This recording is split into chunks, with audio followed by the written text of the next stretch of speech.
पूर्व मुख्यमंत्री त्रिवेंद्र सिंह रावत को टिकट के लाले पड़ने की खबर हमने आपको पहले ही दिखाई थी और अब उस पर मुहर भी लग गई है। आखिरकार मजबूर त्रिवेंद्र सिंह रावत को एक चिट्ठी लिखनी पड़ी और ये बतलाना पड़ा कि वो चुनाव नहीं लड़ना चाहते हैं। त्रिवेंद्र सिंह रावत ने जेपी नड्डा के नाम खत लिखा, जिसमें अपने मुख्यमंत्री के तौर पर तकरीबन 4 साल के कार्यकाल का जिक्र किया, साथ में संगठन के लिए उन्होंने जो काम किया है उनका भी जिक्र किया। इसके साथ ही जिस तरीके से अचानक नेतृत्व परिवर्तन किया गया और धामी को मुख्यमंत्री बनाया गया, वो टीज भी त्रिवेंद्र ने इसमें बयां की है और ये लिखा है कि वो अब चुनाव लड़ना नहीं बल्कि लड़वाना चाहते हैं, ताकि उत्तराखंड में बीजेपी की सरकार धामी के नेतृत्व में फिर से बन सके। यानी वो तंज भी कस रहे हैं।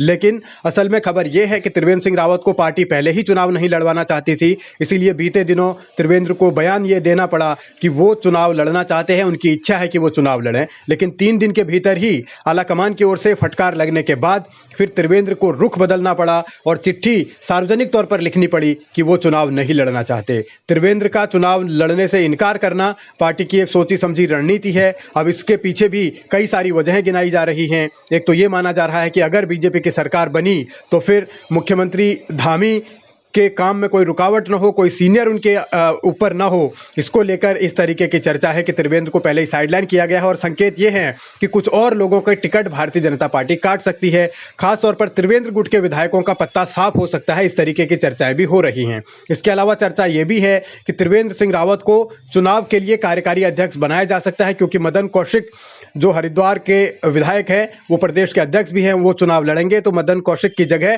त्रिवेंद्र सिंह रावत कार्यकारी अध्यक्ष के तौर पर वहां काम करेंगे। लेकिन त्रिवेंद्र रावत ने हाल फिलहाल जिस तरीके से अपने गुट के विधायकों के साथ एक बैठक की थी, उस बैठक के बाद ये रणनीति किस तरीके की बनी है, क्या नहीं बनी है, इसको लेकर बहुत सारी चर्चाएं हैं। अटकलें इस बात को लेकर भी हैं कि त्रिवेंद्र रावत को जल्द ही राष्ट्रीय संगठन में जगह मिल सकती है। हालांकि वो कब मिलेगी अभी कहा नहीं जा सकता, लेकिन त्रिवेंद्र रावत बदली हुई राजनीतिक परिस्थितियों में खुद को अब अलग थलग महसूस कर रहे हैं और चुनाव न लड़ने की बात कहकर उन्होंने इसके साफ साफ संकेत भी दे दिए।